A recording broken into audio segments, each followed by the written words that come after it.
Good afternoon and good evening. My name is Roland Orange with my colleague Miss Urbanova from the Quarks Foundation. We'll be hosting the semi-finals, so this is the second match now, because yesterday was the first semi-final match of the Egg Inter-University Law Debate Tournament 2024.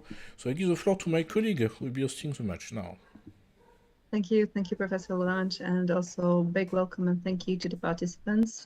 This time we are welcoming again the students from Monash University joining us from Australia, one of the members in Italy, if I understand correctly, and also students debate team from University of Lusaka joining us from Zambia. Welcome to you all.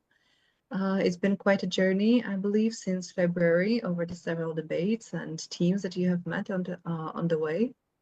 And today you will be debating on the topic whether or not the responsibility to protect should be legislated on all levels, creating an obligation for all, including multinational companies. As always, you'll find out which team will defend which side of the argument shortly.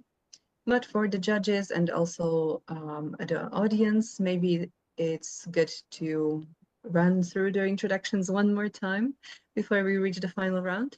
And on that note, I would like to pass the floor to University of Lusaka's team, Mr. Meaty.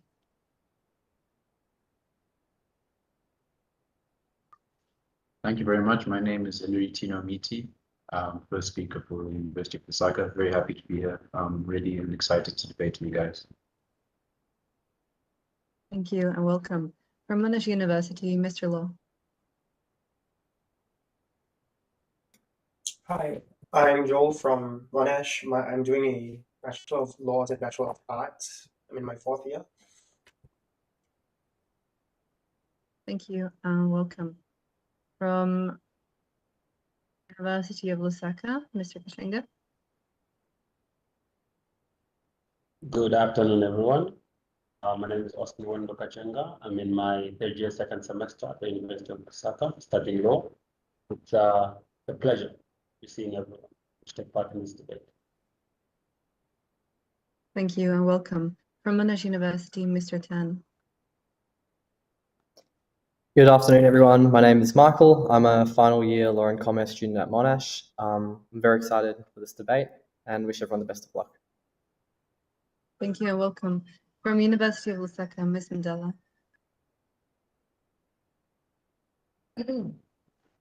My name is Asiat Mdala, and I'm a second year first semester student at the University of Lusaka. I'm studying law. I'm very excited to take part in this debate because it's a motion that's very close to my heart. So I can't wait. Thank you and welcome. So in a short while, you should see the allocation of the positions, already the wheel that you are quite familiar with over the course of the competition. Just if you can give me confirmation when you can see it. Yes. Yes. Thank you. All right, as always, 4 possibilities, 2 chances for each team.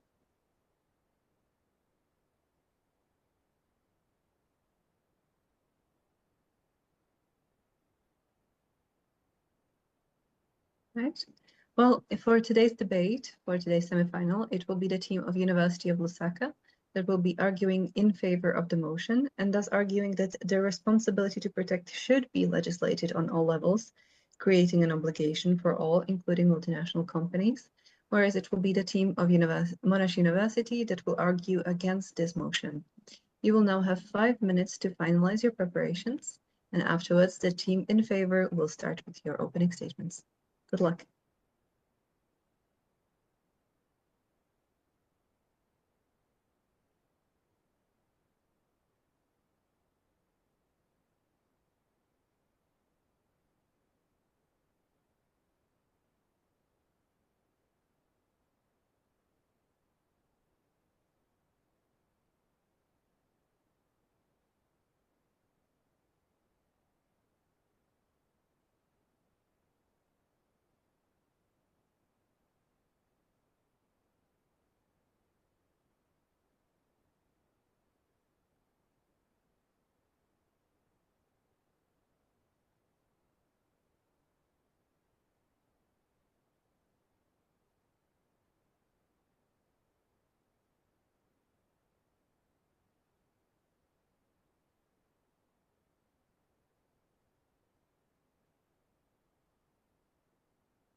Thank you, everyone. Your time for final preparation now is over.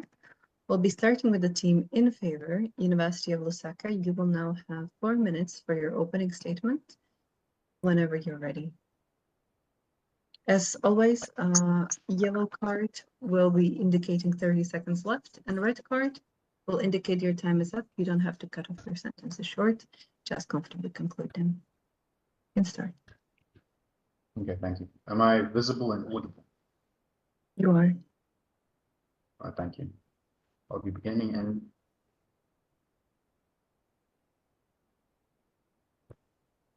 it should never have come to this, but unfortunately, a lack of codified laws has led us to an inflection point where now we find millions of people being vulnerable. And here is why we, as the affirmative side, are proposing the solution.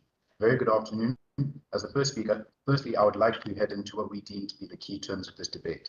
Now, when we say the responsibility to protect, what we're referring to is a global political commitment to protect populations from crimes against humanity, including but not limited to genocide and war crimes and other human rights violations of that sort. Now that we see that that's the main fulcrum of this debate, or the crux of this debate, I'll give you a case bit on what we're going to be debating on today. Firstly, we're going to talk about the historical precedent and the status quo. Secondly, we're going to talk about the rights and duties under the R2P. And then thirdly, we're going to focus on the international nature of violations and how we can address these systematic failures. Now, looking at the Rwandan and Balkan genocides of the 90s and beyond, what we find is that the international community's failure to adapt and react to these genocides resulted in approximately 800,000 Rwandan deaths in just 100 days. It's appalling. And there were over 100,000 deaths in the Balkans as well. Now, Kofi Annan's Millennium Report highlights the need for codification of obligations to protect. And that's where the R2P comes in. And that's why we go to look at the rights and duties under the R2P. What we're saying is that the R2P, under its 3 pillars, it establishes state sovereignty and duties. And if we look at what this means, is that the sovereignty that's entrenched in the UN Charter as well as the R2P, it not only confers rights, but also state responsibilities to its populations, with the primary duty being the duty to protect. Now, by legislating R2P, states can meet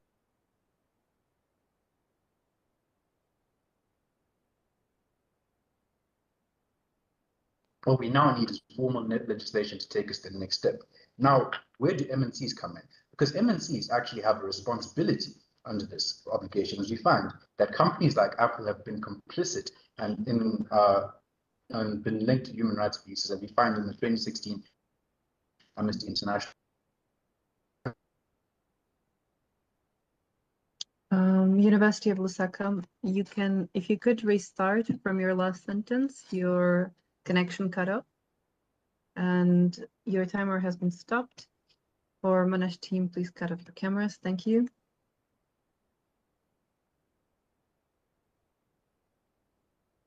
The debate team of University of Lusaka, can you confirm if you can hear me?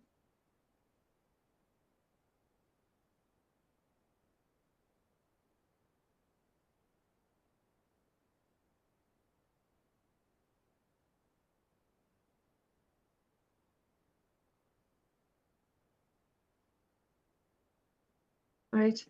Well, as the connection is cut off, and it has been cut off also several times during the middle, although the timer has been paused during those moments. University of Lusaka, you can restart your opening statements, but please confirm if your internet connection is stable. We'll pause the match for a moment. It's still the introduction, just so it's possible.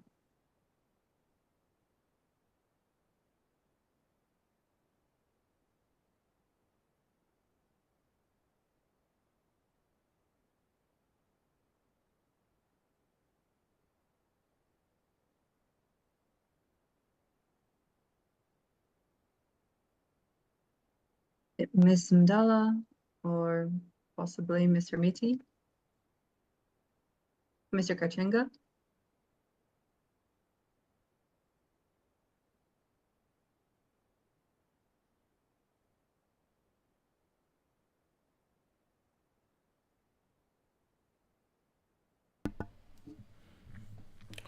I If it's don't. better for yeah. you, you can reconnect. Yeah. Yes, I see a new device.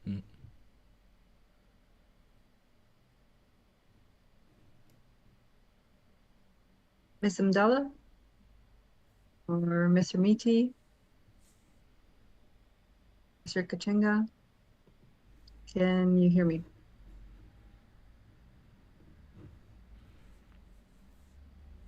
I think you will have to disconnect other devices and just try with one. It might be your internet connection.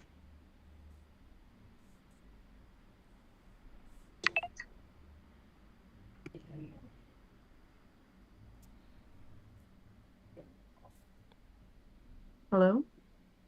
Can you hear me? Yes, but do you know if it's a device issue or a network issue? It was a network issue, but I think it's all linked to the device we're using because the network Wi-Fi had switched off on the laptop. So now we're connected via mobile, not using Wi-Fi, but mobile data. All right. Well, as we are still in the opening statements, you can restart your speech. Please make sure that your device is securely connected. And if there is another cutoff, then we'll just pause the timer and we can restart. So whenever you're ready, you can start again. The beginning? Yes. Right. My speech will be beginning and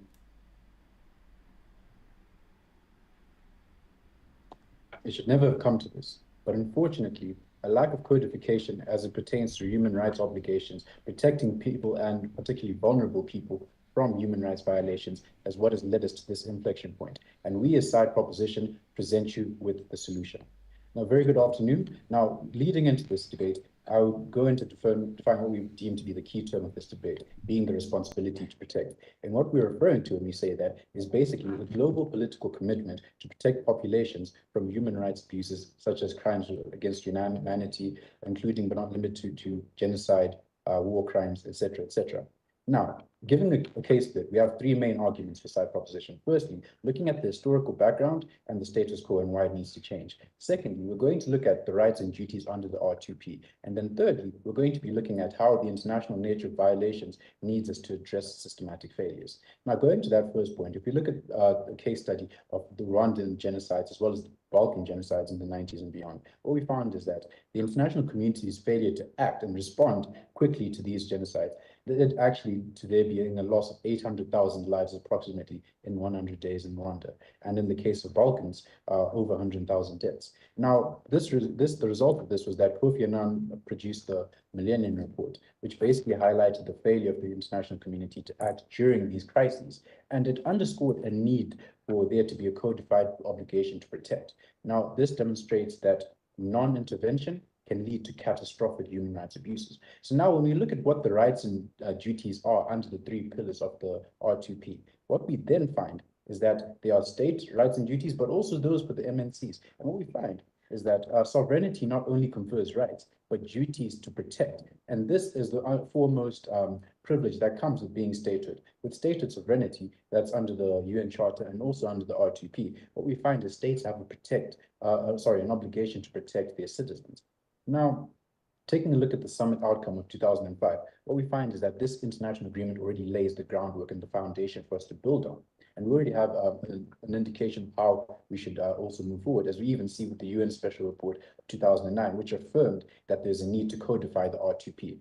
Now, looking at MNCs and where they come into this, it's very clear that a lot of MNCs, such as Apple, and my second speaker will further elucidate on this point, these MNCs have an obligation to actually protect as well because of the benefit burden theory, which clearly shows that because they benefit from the exploitation of people, for example, in the Congo Delta, as we find with the extraction of resources such as cobalt, what we find then is that there is a need for them to also be legislated. And that's why this motion includes MNCs and all the various levels. And what we find is if we take a look at the Amnesty International report of 2016, it exposed that there was a lot of child labor and dangerous working conditions in these cobalt mines that a lot of MNCs are actually benefiting from. So as they reap the benefits, so too shall they and should they carry the burden. Now, moving on to state sovereignty. Now, we refute any possible argument that this would be bad for state sovereignty, because what we find is that in the example of Kenya in 2007, 2008, after the elections, the R2P came in to actually protect sovereignty when there was post-election violence. And then when we finally look at the international nature of these violations, is that because of the colonial legacy of these colonial borders, as well as the borders of post-war Europe, what we find is that there's a lot of tribes that are have been drawn up into these regions that actually intersect. So what we mean by that is that these ethnic violences, they tend to overlap, as we see in the Darfur crisis, where it was spilling over into Chad and the Central African Republic. So naturally, we see that it's impossible to just legislate domestically, because there's an international and regional aspect to this. And that's why we say we must legislate on all three levels.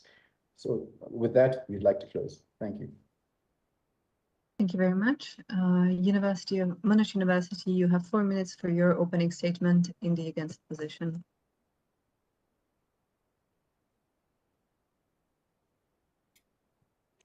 We understand and share the concerns of the other team with respect to atrocity crimes.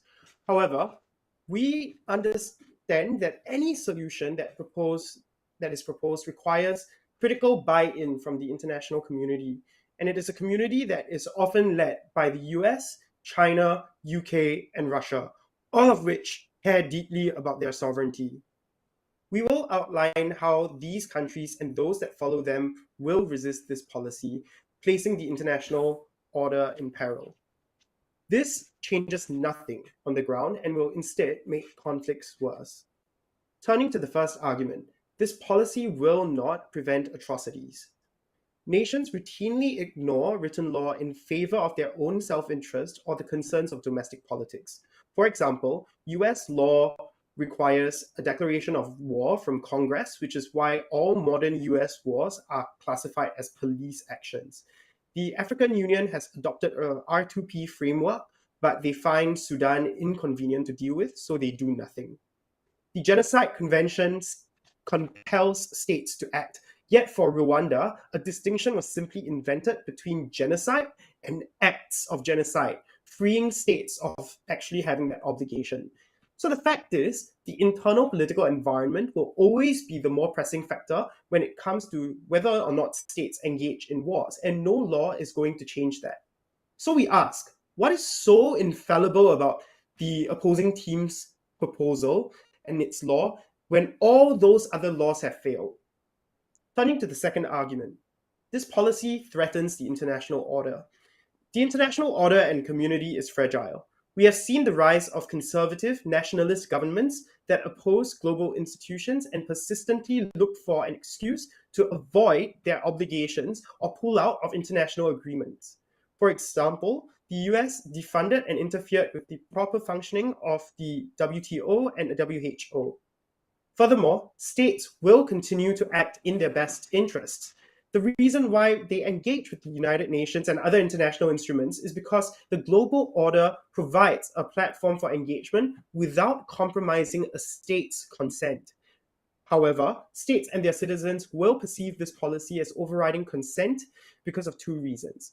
Firstly, this is seen as infringing on the state's ability to pass its own laws by placing a state's national interests as subservient to the interests of the international order. Secondly, it increases regulatory and compliance costs on the state and its companies. What this does is fuels the anti-internationalist rhetoric that leads to weakened global institutions and the disengagement of the US, China, and Russia. We cannot accept the massive risk of losing the important work that the UN currently does in humanitarian aid, in disease prevention and treatment, in conflict mediation, and international cooperation on other issues. Even if we do not see the explicit destruction of the international order, we can expect minimal engagement with and funding of the UN's projects. Lastly, this policy aggravates and escalates global conflicts. To whatever extent these changes can be used to motivate just wars, they will equally be used as propaganda to whitewash unjust wars in the same way that Russia uses the language of human rights to justify its war in Ukraine. And the unintended consequence is that we see far more vilification campaigns where the supposed atrocities of one side are used to justify war as opposed to mediation. And this locks aggressors into a mindset where mediation is unacceptable. This makes wars longer than they need to have been, more brutal than they would have been, and more frequent than they would have been since the adoption of the UN Charter. Thank you. Thank you. We have now heard the opening statements from both teams. We'll proceed to the rebuttals. For the first rebuttal, in the position in favor, team of University of Lusaka, you have 2 minutes. Good afternoon, everyone. Am I audible enough? Yes, you are. All right, thank you very much. So I'll be starting my speech in 3, 2. The only thing necessary for evil to prevail is for when good men do nothing. We as the proposing delegation stand here to propose that legislation is going to help in eradicating certain atrocities such as genocide and war crimes. Now, the pre-current speaker from the opposing delegation clearly stated saying there is legislation and yet people will still commit those crimes even if we give legislation. However, lack of legislation gives people a leeway to commit certain crimes because they'll say there is no law, and we all know saying the law is not retrogressive to punish certain crimes that were not there. They clearly mentioned saying the United States itself is not in cahoots or is not in agreement of accepting or adhering to international laws. However, the United States itself, the Constitution itself actually acknowledges that international law is being second only to the Constitution, which simply states that if we all decide to legislate as a global village, it simply means each and everyone would adhere to it. Now, affiliates of this year delegation, we should understand saying we will have international order when our laws are in harmonization. If we can harmonize our laws with regards R2P, it simply means each and every one of us are going to be speaking with one voice and one language with one motive.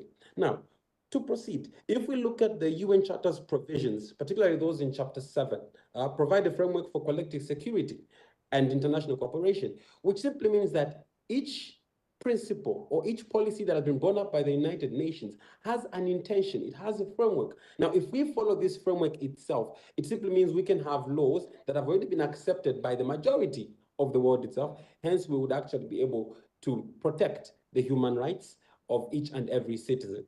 Furthermore, if we look at the Geneva Convention established clear standards for the protection of civilians during the conflicts, which means that if they are put in such policies to protect the rights of certain human beings or certain people in each and every nation, it simply means we can easily legislate and move forward. We submit. Thank you. Now to hear the first rebuttal in the against position, team of Monash University, you have 2 minutes.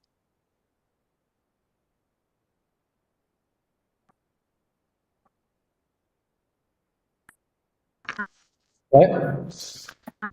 Can you hear me?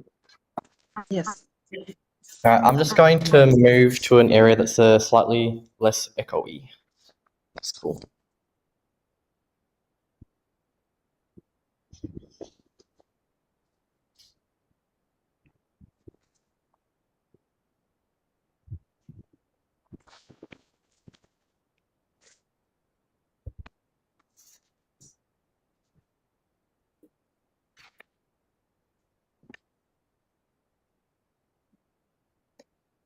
At the end of the 2 affirmative team speakers' speeches, it is unclear what R2P looks like on the ground.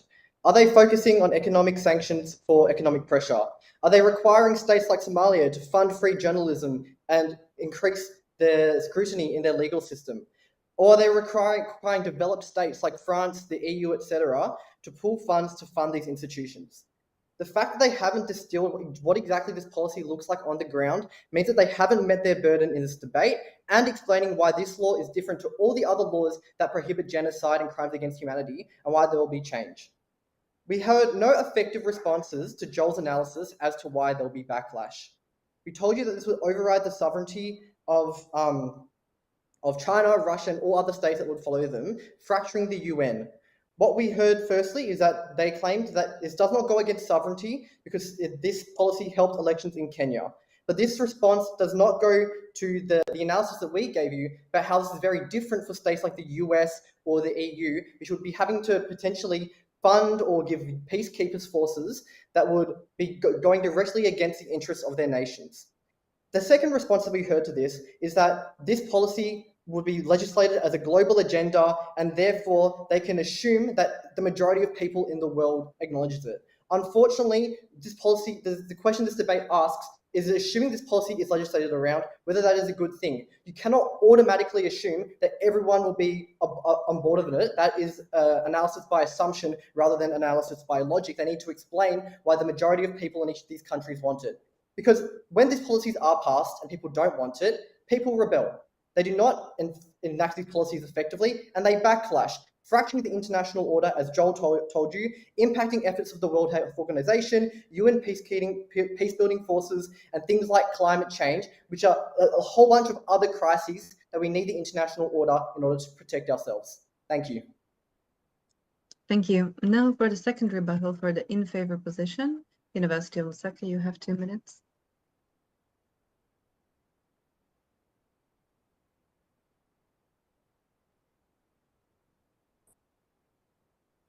I'd like to confirm if I'm both audible and visible. You are.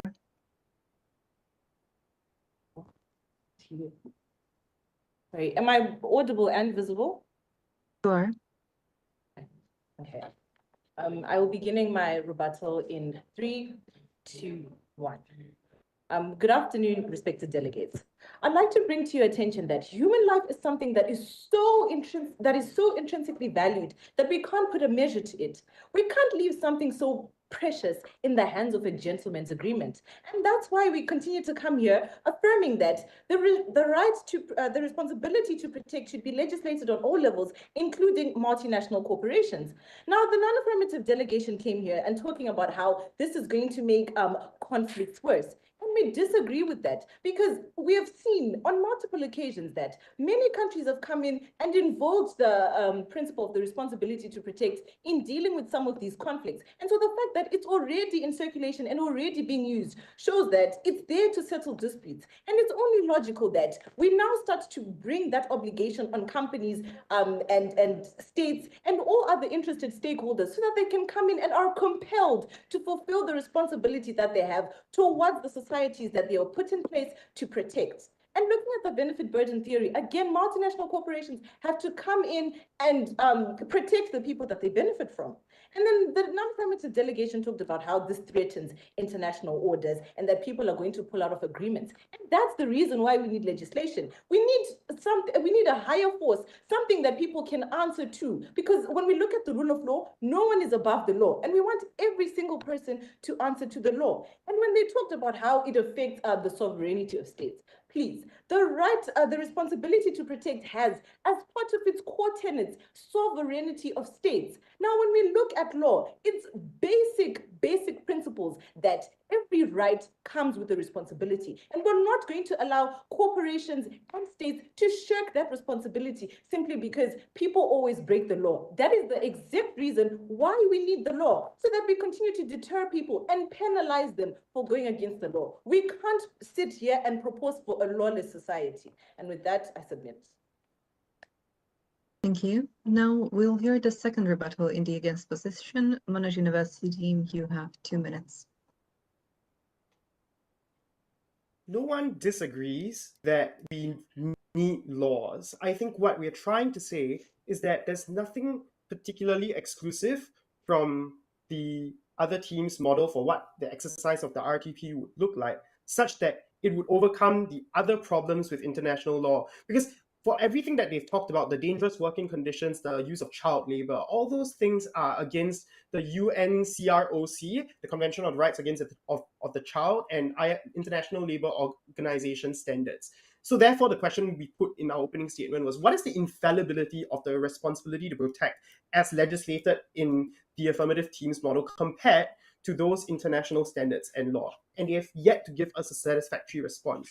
We would note that it is true, it was invoked many times as a responsibility, but that meant invading Libya to set up a no-fly zone, which then escalated into basically having an operation to overthrow the entire regime. And that created an international precedent for bad actors like Russia to act unilaterally on the basis of the R2P, which was exactly what Russia did when they marched into Georgia and Crimea.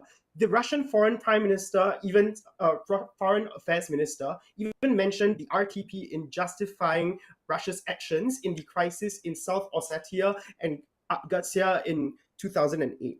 So we don't see how harmonization of laws is likely, given that there are perverse use of the R2P to begin with, because that assumes everyone is in agreement. But more importantly, for the responsibility to protect, the only thing that they said from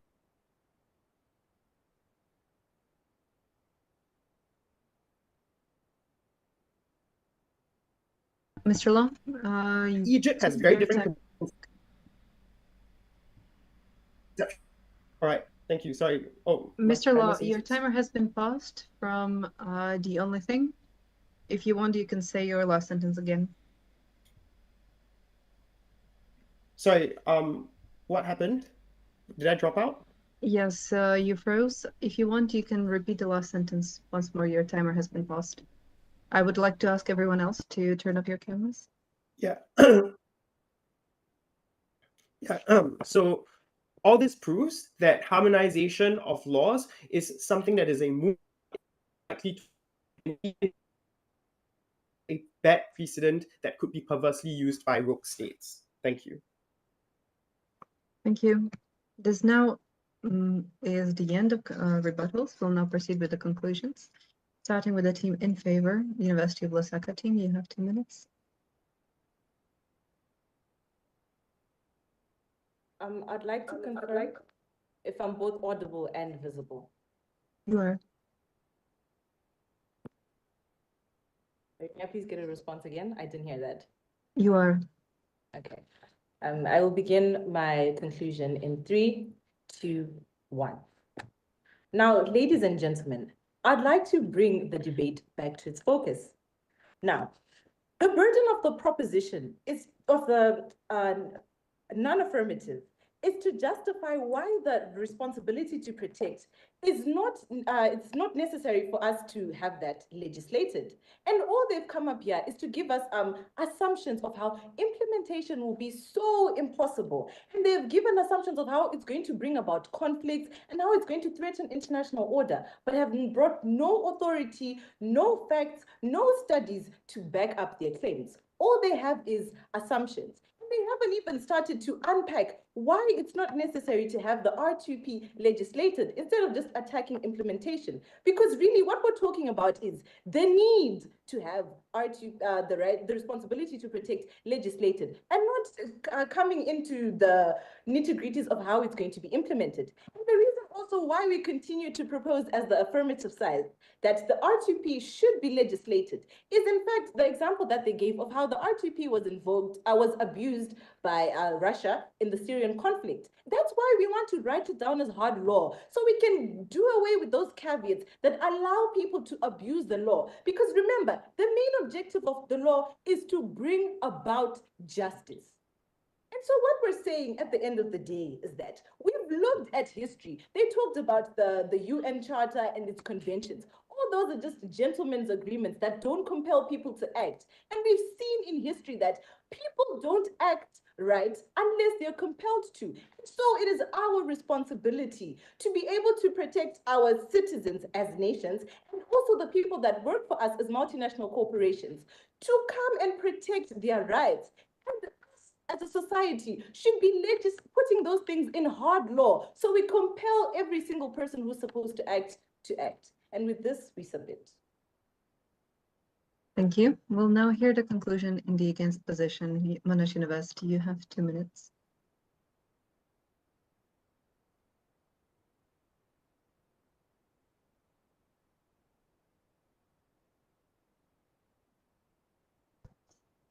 Just moving back to a place with less echo.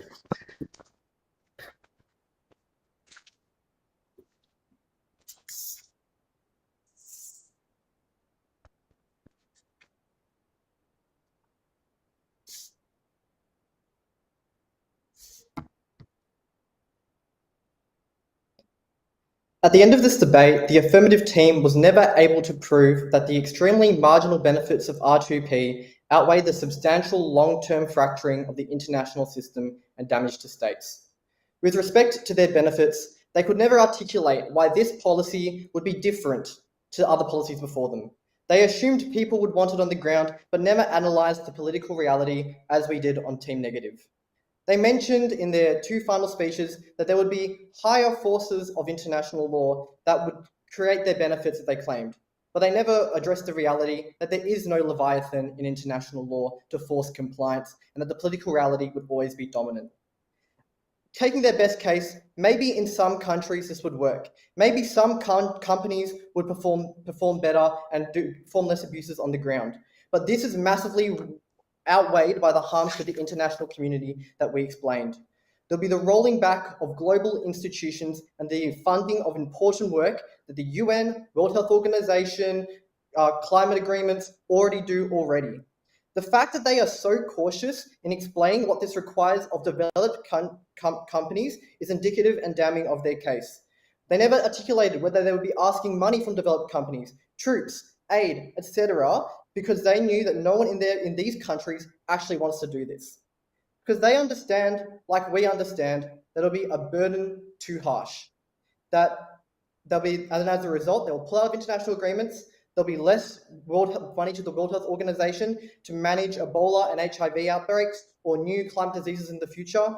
There'll be no climate fund for lesser developed countries, less transparency when it comes to climate reporting, massively hindering our climate change progress, and no new treaty on climate refugees, which is a massive problem that we as a society face in 2050.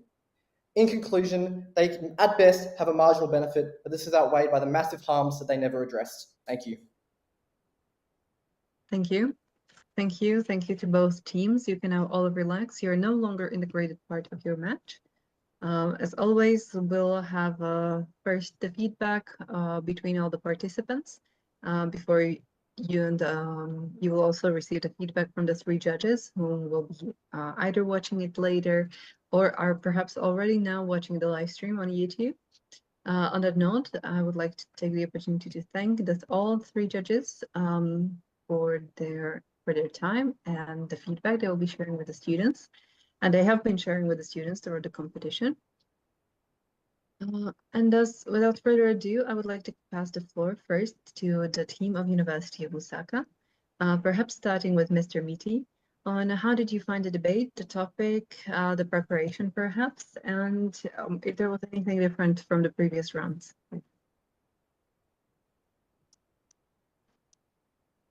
Thank you very much. I think the topic was really interesting. I enjoyed preparing for it. I'm in my second year, so graduate laws, granted. So I haven't covered international laws, but it's been so exhilarating just going into it. You know, the arguments that we expected for ourselves on the other side and the arguments that they brought forward. It was really like entertaining and intriguing to hear their perspective. So it was quite informative to see how they think, how they approached it. Very interesting. Thank you for sharing. Mr. Law, how was the debate for you? How was the topic, the preparation, and perhaps anything different from the previous rounds? I think it was quite interesting because of the multinational corporation element that came into this round.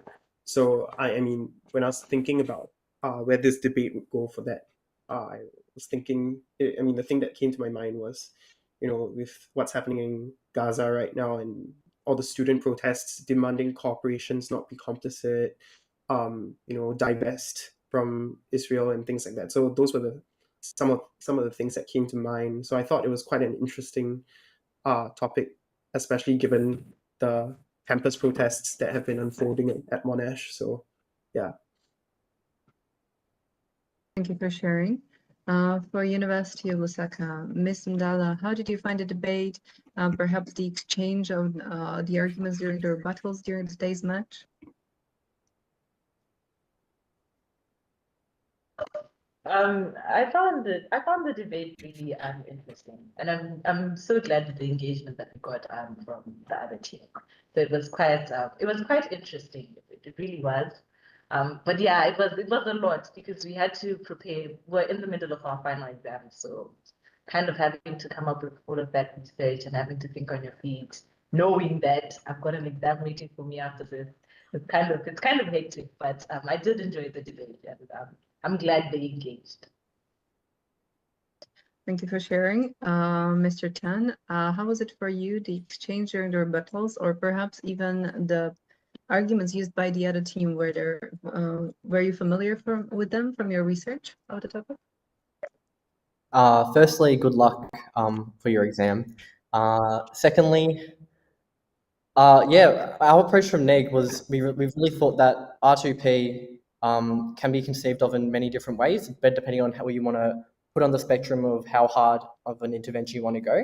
So our preparation was really a bit hardcore. We focused on like a few potential different models, and yeah, I mean, I found that part the most challenging, but I really enjoyed the arguments coming from affirmative, and this probably would be, when it comes to topics, my favorite debate so far, because it goes really right to the core of the UN and the principle of sovereignty and what is it that makes a state legitimate, that I found super interesting.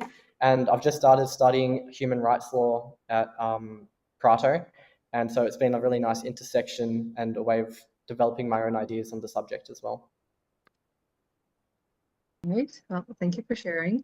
And for University of Lusaka, Mr. Kachenga, how did you find the debate?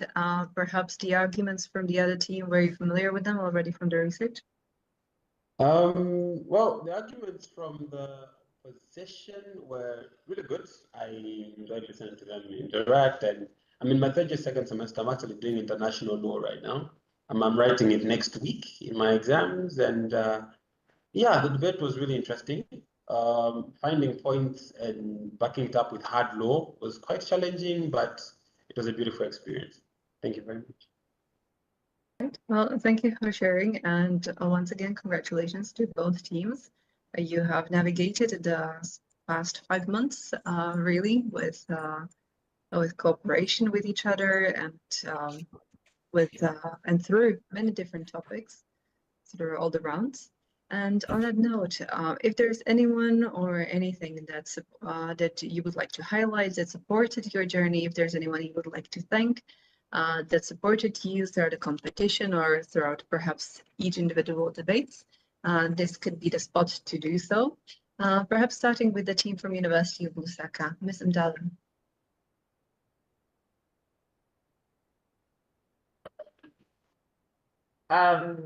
I'd like to thank everyone that I've interacted with on this journey, both those that were on the forefront and those that were in the background. I've learned a lot, and I can really say I've progressed a lot as a debater. So that has been amazing, and the way that the community here at Unilas, the support that I was receiving from home and other people, it's really so overwhelming. They all just rallied around us to support us, and I really, really appreciate that. And of course, the Corax Foundation for giving us such an opportunity. So that's amazing. Thank you very much for sharing. Mr. Long, Monash team, how was your journey? Is there anyone you would like to take the opportunity to thank right now? Yeah, so of course we would like to thank the Corex Foundation for organizing such a well-run tournament with participants from different time zones, which must be quite difficult to logistically manage. More importantly, I think we would like to thank the Faculty of Law at Monash for supporting us through this and for sponsoring our flights into The Hague. And as a personal thing, even though he wasn't exactly involved in this process, I was coached by someone when I was still in my first year of debating in university, and I feel like he deserves a massive shout out for helping me become the debater that I am today. So thank you very much, Boki, for having done one-on-one debating training sessions with me since I was like a baby first year. So thanks a lot. Right. Well, we're looking forward to seeing the teams in The Hague for the final round, of course. What a great opportunity for everyone to meet. For University of Lusaka, Mr. Meaty, how was it for you? Is there anyone in particular that you would like to give the shout out to?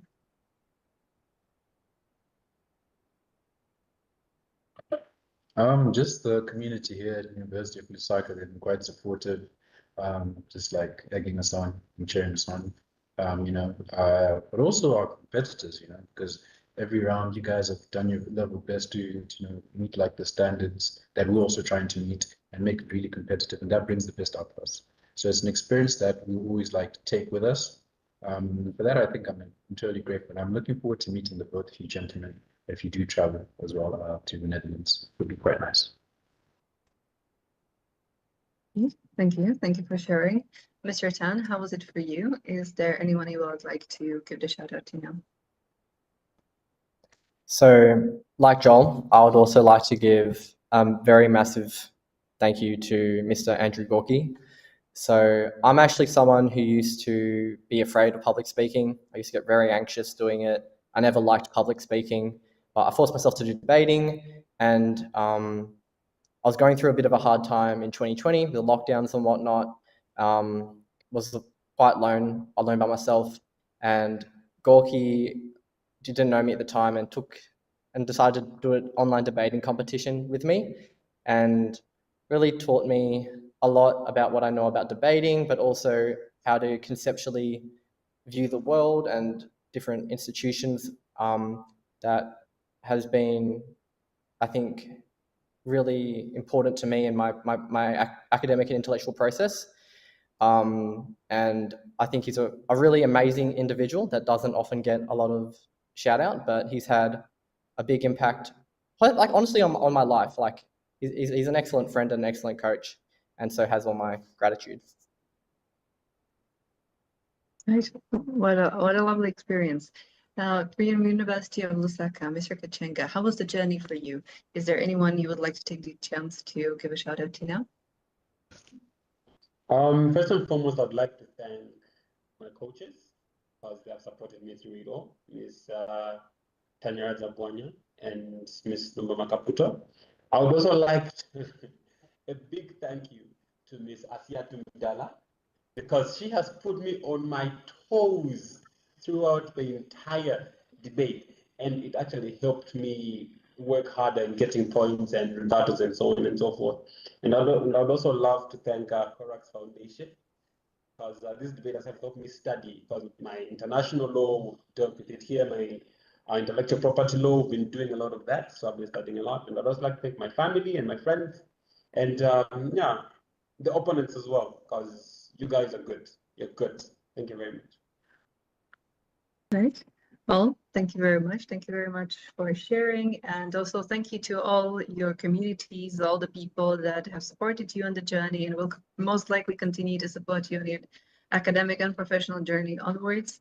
Hopefully you also will be able to remain in touch, including perhaps the final week in The Hague.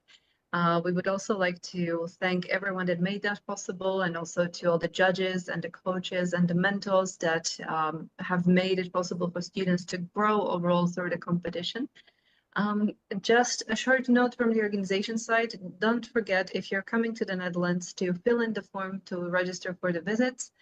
And afterwards, you'll also be giving the email from the organizing team with an itinerary for the week that will be happening. So don't forget to do that. And we look forward, as always, to sharing the results with you, the result details through the forms.